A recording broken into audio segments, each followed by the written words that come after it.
it's Brittany Jackson, and today we're going to talk about restoring a course. So as always, I'm hanging out here in the Moodle playground, and I'm going to come up here and I'm going to click the green edit button.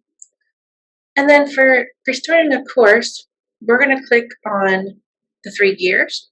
And then under course settings here, we see we've got this whole list of items, but we want to click on restore.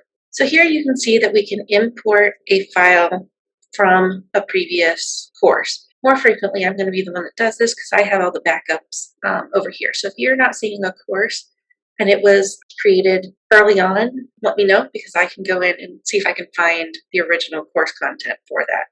So never hesitate to reach out to me with any questions. Here you can see we've got, where we'd have to upload the file, and whatever file we choose should be a .mbz file.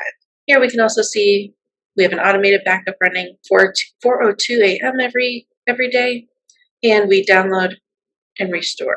So we could choose download or restore for these files. I'm not going to choose any of those because this course is totally fine and we don't need to back up or restore from anything. Once you would have put the .mbz file here, you would have clicked restore, and it would walk you through the process. So there's 7 phases to the restore process. So the first is to confirm it. It's the backup details, information with the backup itself. Then you've got the backup settings, summarizes what is included in the backup with a red X if it will not be restored.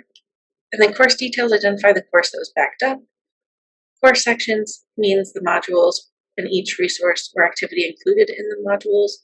And then you can check and uncheck items as you need them. If you only need 1 or 2 things, you can select that from there. For the second phase, you have to choose the destination. Where's it going to go?